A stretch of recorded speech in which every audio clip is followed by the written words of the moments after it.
Assalamualaikum warahmatullahi wabarakatuh.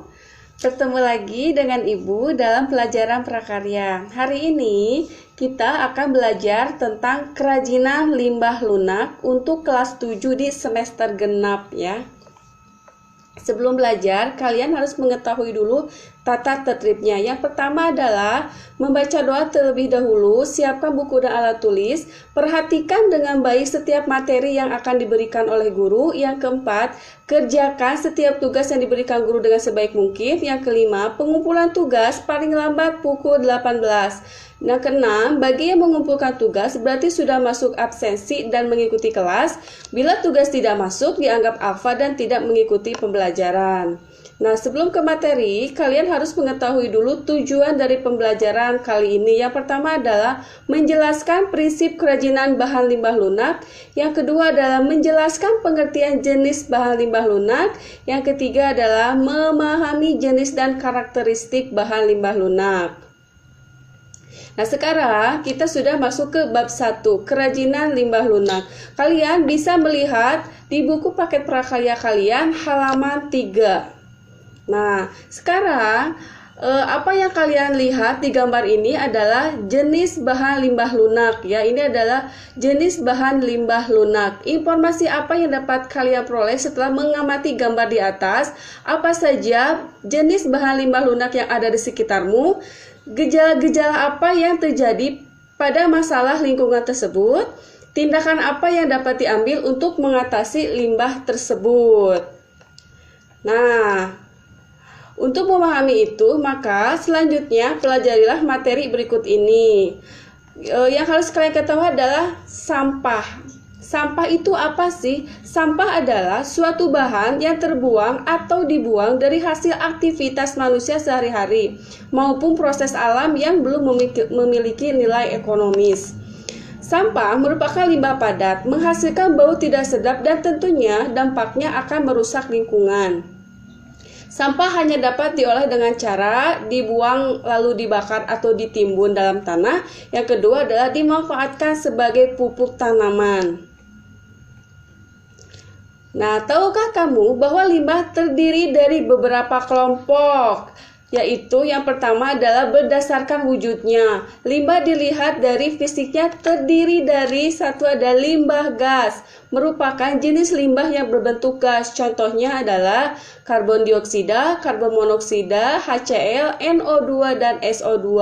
Yang kedua adalah limbah cair, adalah jenis limbah yang memiliki fisik berupa zat cair, misalnya air cucian, air hujan, rebesan AC, air sabun, dan minyak goreng buangan. Yang ketiga adalah limbah padat, merupakan jenis limbah yang berupa padat, contohnya kotak kemasan, bungkus jajanan, plastik, botol kertas, kardus, dan ban bekas.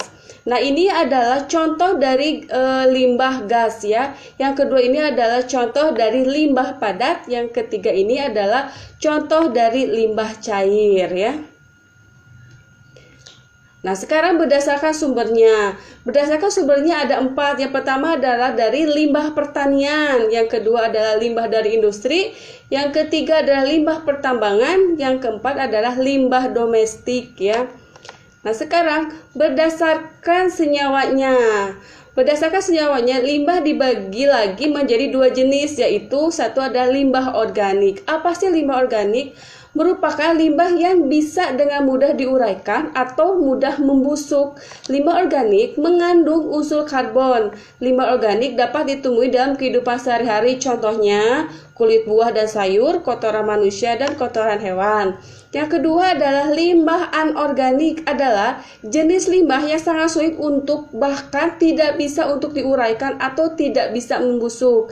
Limbah anorganik tidak mengandung unsur karbon, contohnya plastik, beling, dan baja ya. Nah, sekarang adalah jenis dan karakteristik limbah lunak organik dan limbah anorganik. Limbah lunak adalah mengacu pada kata sifat lunak, yaitu limbah yang bersifat lembut, empuk, dan mudah dibentuk. Yang pertama adalah limbah lunak organik. Limbah lunak organik lebih banyak berasal dari tumbuh-tumbuhan. Semua bagian dari tumbuhan yang dapat dikategorikan limbah dapat diolah menjadi produk kerajinan. Namun, semuanya harus melalui pengolahan terlebih dahulu agar diperoleh bahan baku yang baik. Contohnya, dedaunan, kulit buah, kulit sayuran, batang tumbuhan, atau hasil olahan tumbuhan seperti kertas.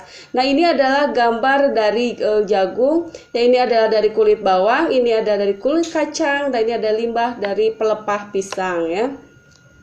Nah, sekarang adalah 2 limbah lunak anorganik. Apa sih limbah lunak anorganik? Berasal dari bahan olahan dengan campuran zat kimiawi dan menghasilkan bahan yang lembut, empuk, lentur, dan mudah dibentuk serta diolah dengan bahan yang sederhana. Contohnya adalah limbah kemasan, limbah ban karet, dan limbah styrofoam ya.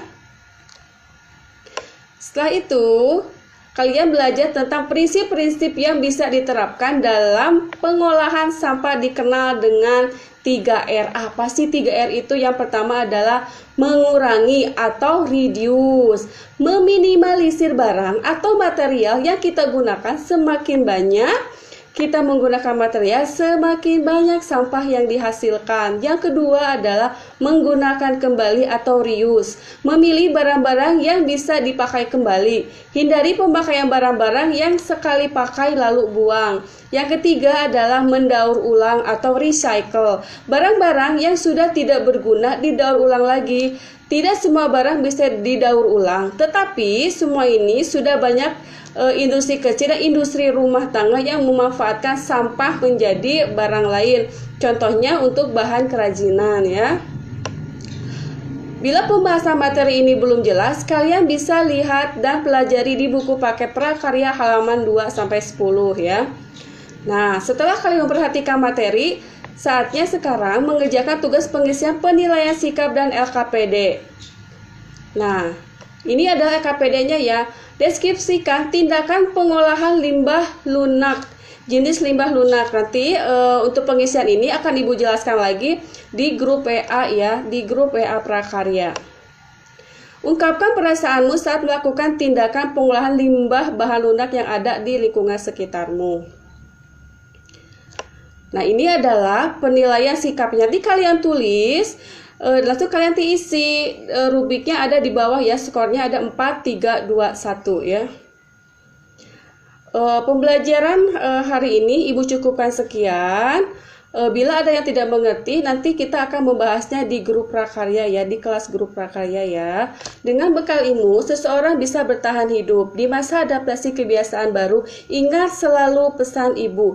Jagalah selalu kesehatan, gunakan masker ketika keluar rumah, selalu cuci tangan, dan jaga jarak, hindari kerumunan. Wassalamualaikum warahmatullahi wabarakatuh.